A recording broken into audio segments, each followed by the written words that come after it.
Olá, boa noite. Boa noite. Representante do Papa celebra a missa no Sudão do Sul e convida o país a desarmar o mal e a desativar a violência. Religiosas da congregação de Madre Teresa de Calcutá são obrigadas a deixar a Nicarágua. Senado aprova projeto de lei que permite zerar o IPVA de motos de baixas cilindradas. Divulgado estudo que avalia a evolução da pobreza no Brasil. Justiça convoca 2 milhões de mesários para as eleições deste ano. Nossa equipe foi conhecer uma associação na Grande São Paulo que se prepara para os 100 anos de história. CNBB convida fiéis para a celebração do Dia dos Avós. E vamos falar do chocolate que deu sabor à vida de quem resolveu investir no produto e no sonho. O Canção Nova Notícias está começando.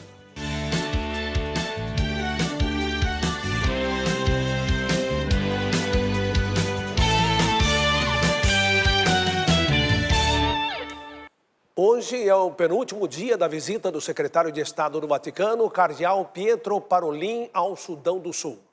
O enviado especial do Papa celebrou missa para cerca de 15 mil pessoas no Parque do Mausoléu John Gering. Na celebração, a presença de todos os bispos católicos do Sudão do Sul foi uma demonstração de unidade da Igreja. Parolin começou a homilia com a saudação e a bênção do Papa Francisco e ressaltou que o pontífice quis estar hoje no Sudão do Sul para uma peregrinação ecumênica pela paz e reconciliação. De acordo com o cardeal, a guerra e as chuvas tornaram a vida vulnerável. Eles estão na periferia da periferia, afirmou Parolin, que denuncia as condições de vida daqueles que não têm o mínimo para sobreviver e que sem a ajuda internacional não haveria esperança. Diante das dificuldades e desafios, o cardeal indicou que o caminho é o do Evangelho e não o de nossas formas habituais de agir e reagir para enfrentar o mal. Agora é a hora de derrubar os muros do ódio, de lavar as vestes encharcadas de sangue e violência no perdão e na reconciliação, disse o cardeal, lembrando que isso não significa tornar-se vítima passiva ou ser fraco e resignado diante da violência. Ao contrário, significa desarmar o mal, a violência e resistir à opressão. Como ações concretas para o processo de paz, o representante do Papa recordou que Deus sempre ouve o clamor do povo oprimido e comentou: o mal do mundo não pode ser vencido com as armas do mundo, pois quando damos espaço para o ressentimento e a amargura do coração, quando envenenamos nossas memórias com o ódio e cultivamos a raiva e a intolerância, nos destruímos. Antes da missa, o cardeal viveu 2 encontros, o primeiro com o presidente do país e parlamentares e o segundo com líderes anglicanos, pentecostais, evangélicos e outros cristãos, membros do Conselho de Igrejas, e afirmou: devemos unir forças religiosas e políticas para dar justiça a essas pessoas.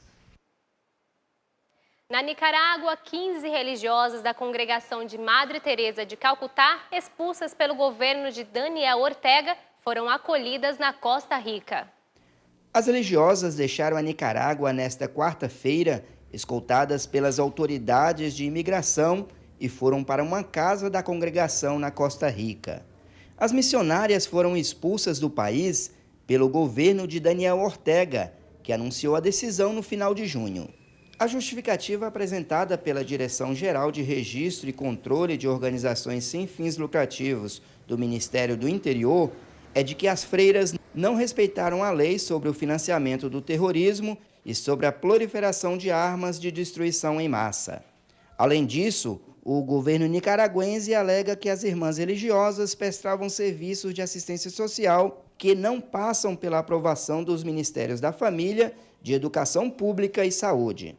As freiras da Ordem de Madre Teresa de Calcutá administravam o Lar Imaculado Coração de Maria, na cidade de Granada, que abrigavam adolescentes abandonados ou vítimas de abuso e prestava assistência psicológica e educação integral. As religiosas estavam na Nicarágua desde 1986 e atuavam no auxílio a comunidades carentes. Agora a gente vem para as realidades aqui no Brasil. Vamos falar sobre o preço dos combustíveis no Brasil, que sofreu redução nesta semana. E quem comenta mais sobre esse assunto é Liana Nunes, direto de Brasília. Boa noite, Liana. Um alívio para o bolso do consumidor. Boa noite a você e a todos. Para tentar barrar o aumento no preço dos combustíveis, o Congresso aprovou a redução do imposto estadual para 18% no mês passado. Muitos estados e o Distrito Federal já apresentam uma redução significativa dos preços. Um decreto do governo federal orienta postos de combustíveis a exibir tabela de preços com valores antes e depois da redução no ICMS.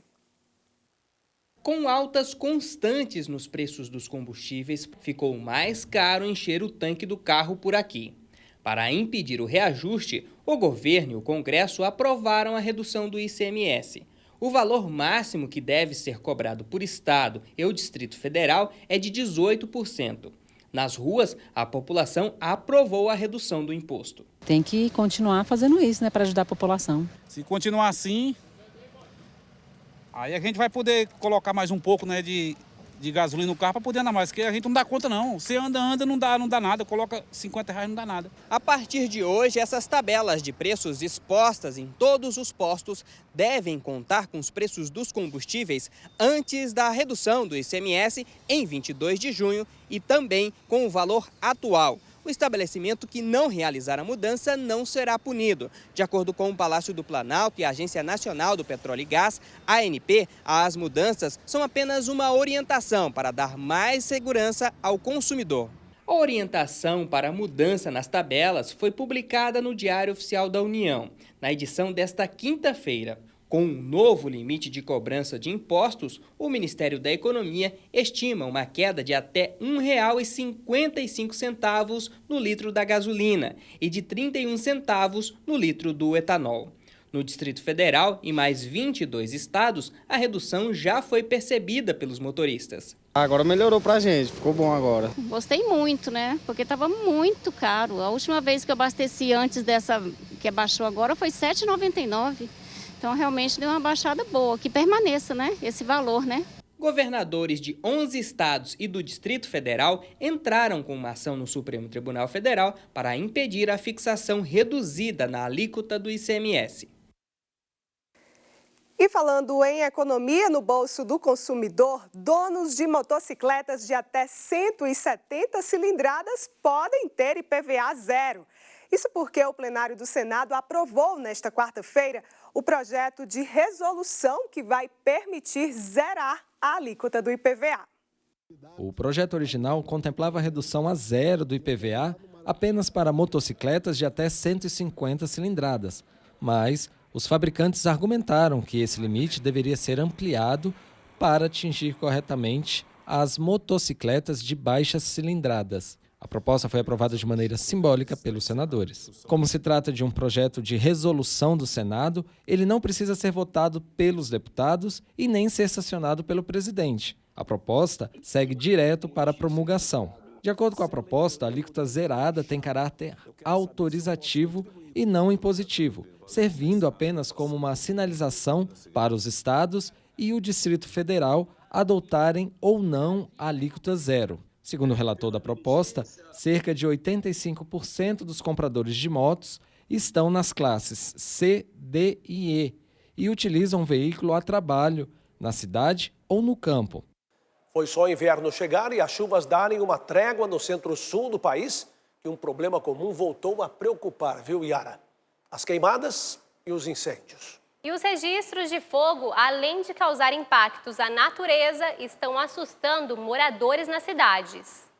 Os moradores do Alto das Almas, em Guaratinguetá, interior de São Paulo, tomaram um susto. A mata que cerca a região ficou em chamas. Eu mesmo não tive aqui, mas quem presenciou disse que foi muito forte o fogo mesmo. Coisa de longe não dá, de longe o calor era forte. E por pouco não atingiu as casas. Mas esse incidente, infelizmente, é comum nas redondezas.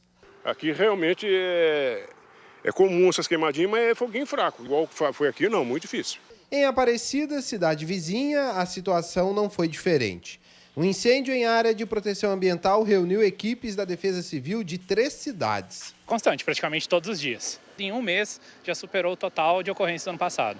De acordo com o INPE, praticamente todas as queimadas nesta época do ano são causadas por seres humanos. E os motivos são os mais variados. desde limpeza de pastos, preparo dos plantios, desmatamento e até mesmo vandalismo. Mas provocar incêndios florestais de forma propositada é considerado crime pela legislação brasileira. A gente tentou pegar quem colocou, mas infelizmente não tivemos êxito. E aí tem todo esse trabalho, nós estamos desde as 10 horas tentando combater esse fogo. Os trabalhos para conter as chamas duraram mais de 5 horas. Em todo o país, somente entre janeiro e julho de 2022, 12 estados registraram índices acima do que o registrado no mesmo período de 2021 de focos de incêndio. Em 6 meses, o Brasil registrou 22.670 focos, quase 500 a mais do que no ano passado. E muitos desses incêndios poderiam ter sido evitados. A gente sempre orienta as pessoas a fazerem a limpeza, principalmente se tem mato alto próximo à residência, faz a limpeza, faz um acero ali, deixa limpo ao redor, porque muitas vezes o fogo morre ali, o fogo não propaga, né? Não coloque fogo em lixo, não coloque fogo em roupa, não limpe o quintal e coloque o fogo. Outro alerta é quanto ao combate. Em meio ao desespero, os riscos podem se tornar ainda maiores se a população não estiver preparada. Qualquer morador que precise de alguma orientação quanto a brigadista, voluntário, pode procurar a Defesa Civil. Nós temos cursos EAD, cursos presenciais totalmente gratuitos para qualquer cidadão do estado de São Paulo. Bens materiais a gente corre atrás. Agora a vida, a saúde, né, daí é difícil.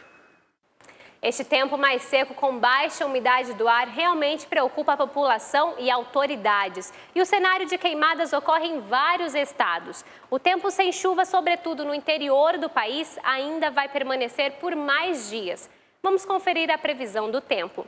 Sensação de calor e tempo seco por toda essa área em amarelo, mais intenso nos estados do centro-oeste e do sudeste. Essa sequência de dias secos com temperaturas acima da média para o inverno é chamado veranico e ainda vai perdurar por mais uns dias. A umidade permanece em níveis críticos, marcando os 12% no Mato Grosso do Sul, 15% em Minas Gerais e 13% em Tocantins. No sul, vemos a abertura para sol em mais áreas da região. As máximas chegam aos 23 graus em Curitiba e em Florianópolis. E a chuva estará concentrada por todo o estado gaúcho. Falando em chuva, no centro-norte da região norte, há condições para pancadas com trovoadas. As máximas atingem os 33 graus em Manaus e 36 graus em Palmas. E no Nordeste, devido às fortes chuvas, há situação de emergência na faixa litorânea da costa leste, do Rio Grande do Norte até Sergipe. Por lá, mesmo com as chuvas e o tempo mais úmido, as temperaturas passam dos 28 graus por toda a região. Reinaldo?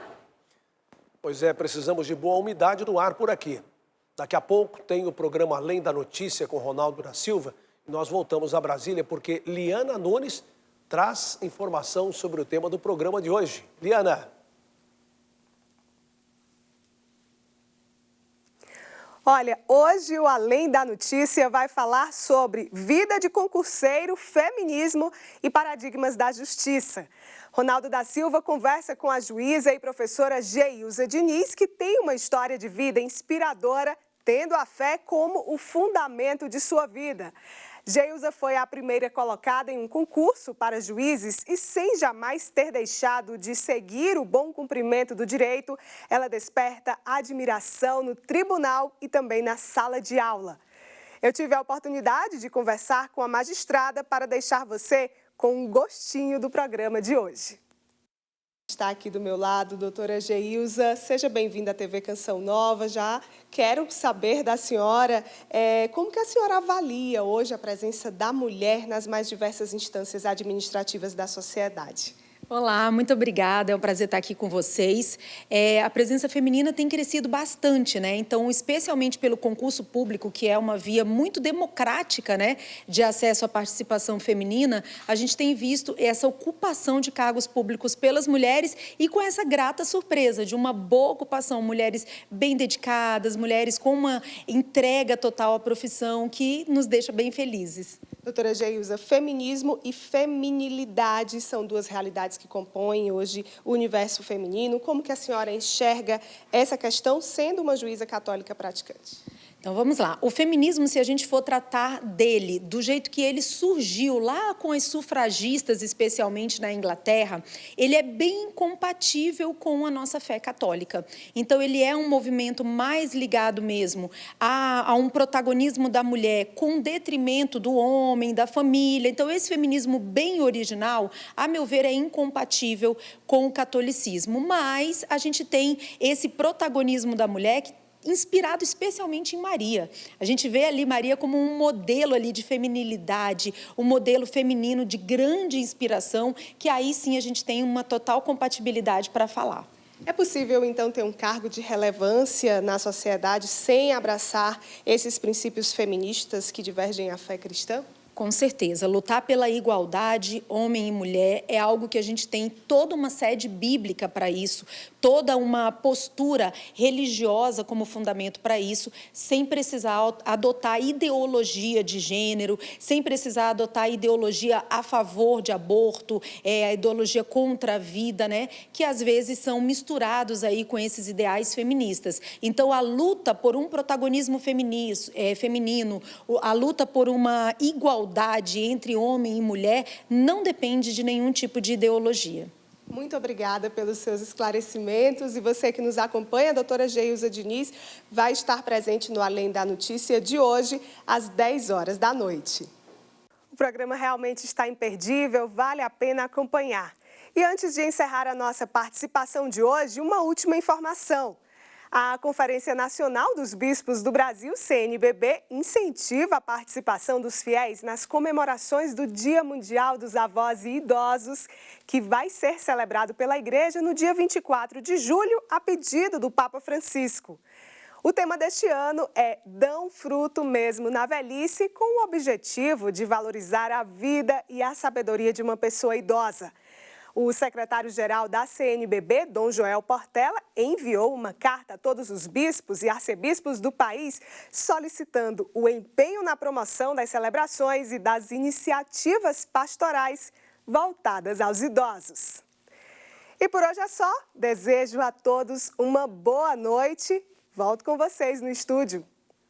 Boa noite para você, Eliana. Bom descanso e que bom poder celebrar o Dia dos Avós. E que saudade eu tenho dos meus queridos avós. Tive o privilégio de conviver bastante tempo com eles. Olha, uma das ações na Canção Nova é celebrar. E a gente quer celebrar muito porque promovemos a leitura, a meditação das Sagradas Escrituras e porque o estudo do Evangelho nos fortalece na caminhada diária, nos ajuda a avançar na fé e na prática cristã seguindo os ensinamentos de Cristo. Faça a leitura da palavra diariamente e acompanhe a programação Canção Nova, que evangeliza 24 horas por dia. Vejam só, graças a você, sócio e benfeitor, nós estamos com 19% na campanha do projeto Dai-me Almas de julho. Conheça mais. Acesse clube.cançãonova.com e faça a sua doação. Obrigado por sua presença, ativa e generosa contribuição. Voltamos com notícia internacional. O primeiro-ministro do Reino Unido, Boris Johnson, renunciou ao cargo nesta quinta-feira. Johnson, de 58 anos, permaneceu no poder por quase 3 anos. Em meio a uma avalanche de crises, Johnson disse saber que haveria pessoas desapontadas com sua renúncia e afirmou estar triste por abrir mão do melhor emprego do mundo. Ele indicou que permanecerá no cargo até que um novo líder do Partido Conservador seja escolhido. Acima de tudo, quero agradecer-vos, cidadãos britânicos, pelo imenso privilégio que me concederam. E quero que saibam que, a partir de agora, até a posse do novo primeiro-ministro, os vossos interesses serão servidos e o governo do país vai continuar. Os críticos acreditavam que a renúncia aconteceria antes, mas Boris resistiu e sobreviveu a diversas crises. Nos últimos dias, 2 secretários de peso, o das Finanças e o de Saúde, puxaram a fila de renúncias, seguida por mais de 50 membros de sua gestão. A pressão cresceu ontem quando um grupo de pessoas próximas a ele, entre os quais outros ministros, pediram que Boris enfim cedesse, encerrando assim um período que começou em julho de 2019. Brasil entra na contagem regressiva para as eleições de outubro. Em São Paulo, Rodrigo Luiz tem as informações. Rodrigo, boa noite.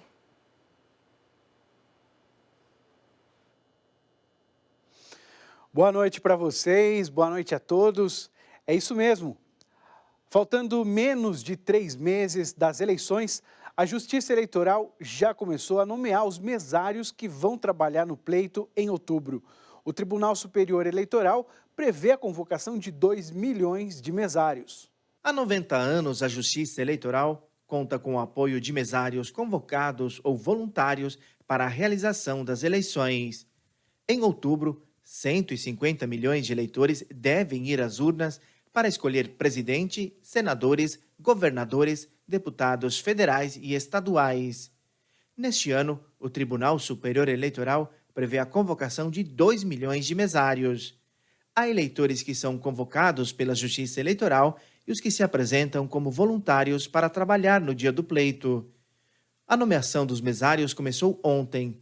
O prazo final para que juízes eleitorais nomeiem os que vão trabalhar termina em 3 de agosto. Os convocados recebem uma comunicação oficial da Justiça Eleitoral. Qualquer eleitor maior de 18 anos em situação regular pode ser mesário.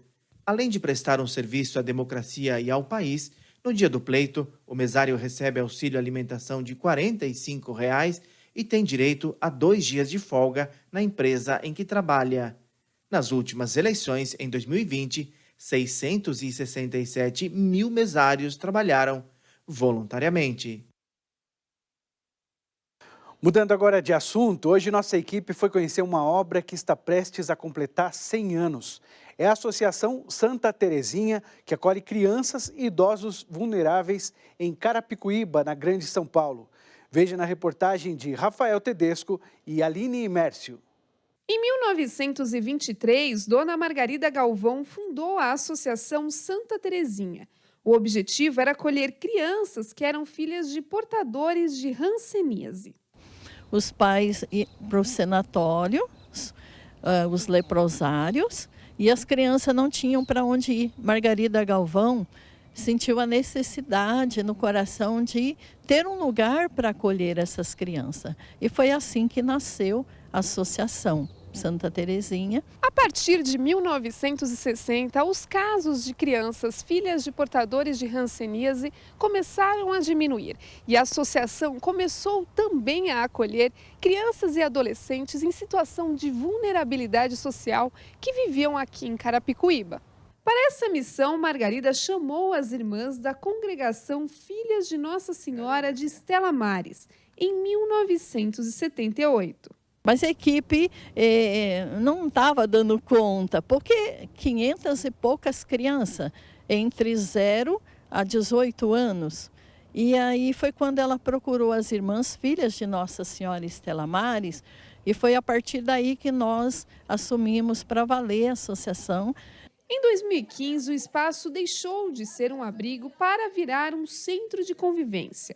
Hoje, 170 crianças em situação de vulnerabilidade social participam de atividades no local, no período em que não estão na escola. Há também oficinas para 120 idosos. Nós damos para eles valores, acompanhamos a família, acompanhamos a família também dos idosos. É através dos nossos profissionais, né? Nós temos a arte, artesanato, nós temos a nossa pedagoga, temos educação física, Libras, teatro. O desenvolvimento da mente, do corpo é uma bênção. Temos a missa de quarta-feira, as atividades, fazemos caminhada. Eu amo esse lugar. Os professores são muito legais, aqui é um centro de convivência das crianças, né? Achar novos amigos.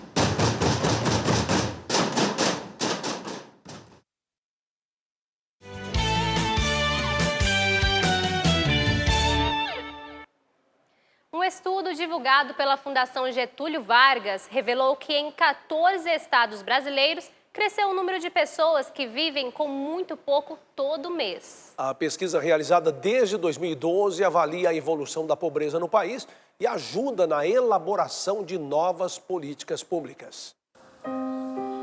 Pelo novo mapa da fome elaborado pela Fundação Getúlio Vargas, hoje 62 milhões de brasileiros estão na linha da pobreza, ou seja, 29% da população do país.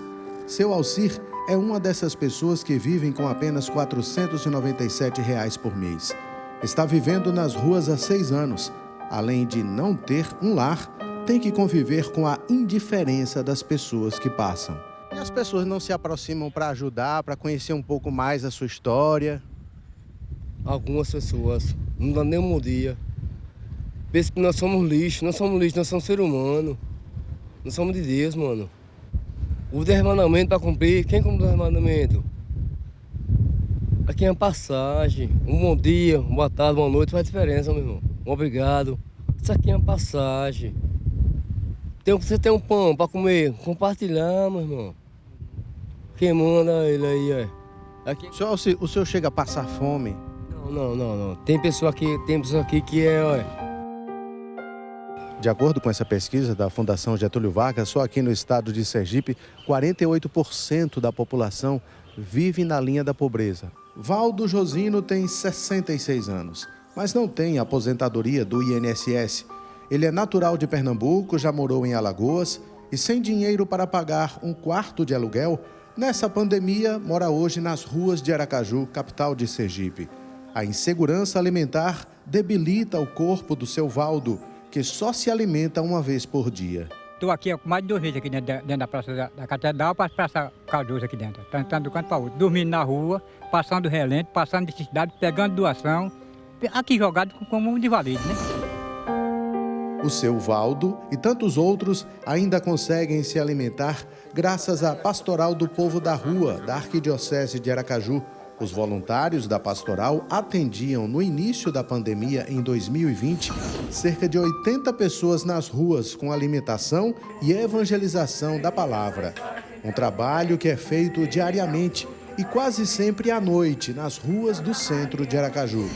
Segundo o coordenador, o número de pessoas morando nas ruas cresceu muito nos últimos 12 meses. Hoje já se contabiliza mais de 400 pessoas em situação de rua. Situação de rua.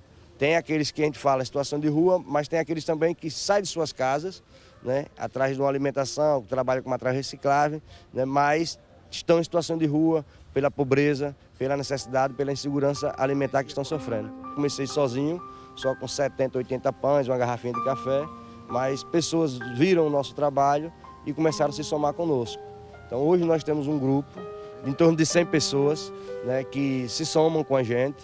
Então, que diariamente nós levamos, como costuma dizer, o amor em forma de alimentos. Jesus, Santa Maria, Mãe de Deus, rogai por nós, pecadores, agora e na hora de nossa morte.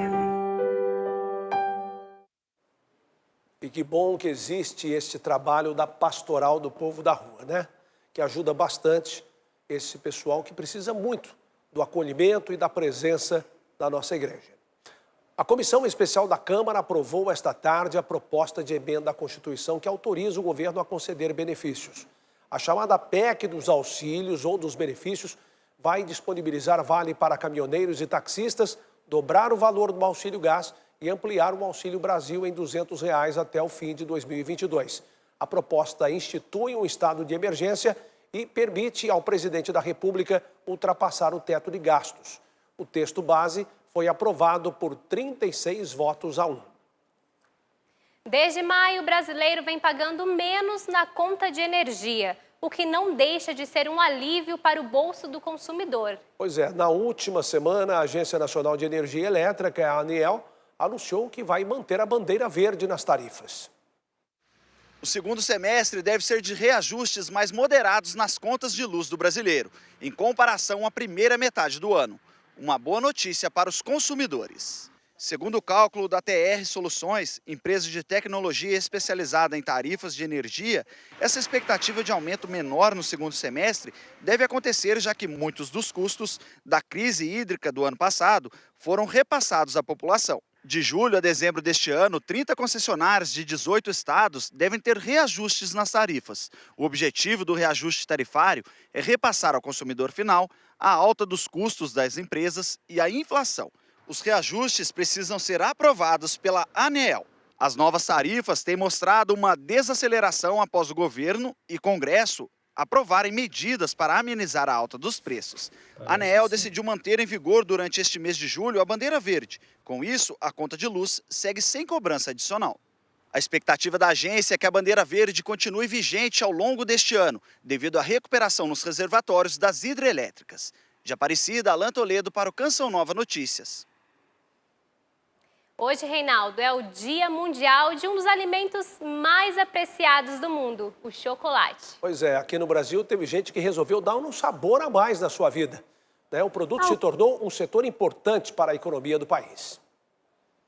Ao leite branco ou meio amargo, o chocolate conquistou de vez o paladar dos brasileiros.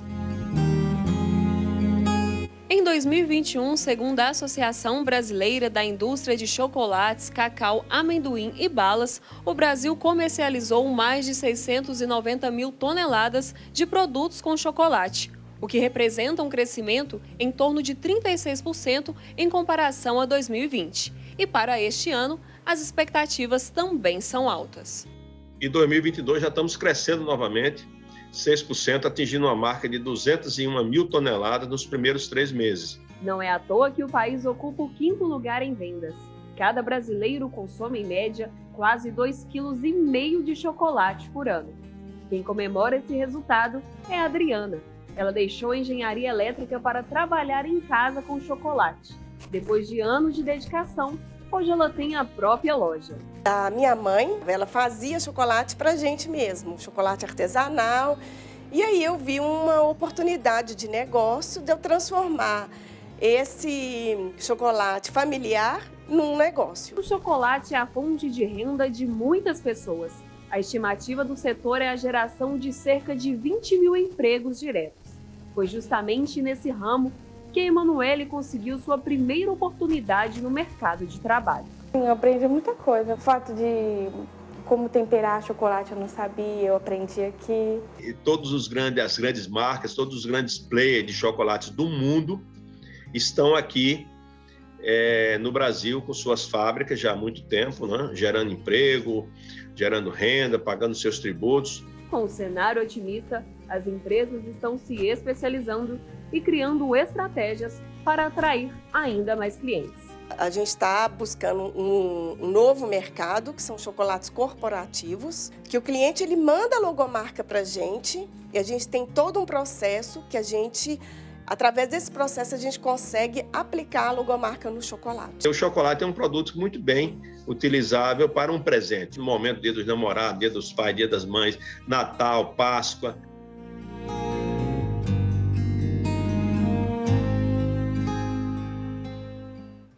E assim, com sabor de chocolate, nós encerramos a edição de hoje do Canção Nova Notícias. Reveja as reportagens no site noticias.cançãonova.com. Assista a seguir a transmissão da Santa Missa. Às 9 tem Escola da Fé e às 10 você assiste ao programa Além da Notícia com a apresentação de Ronaldo da Silva. Uma ótima noite a você. A gente se vê amanhã. Boa noite e paz para você.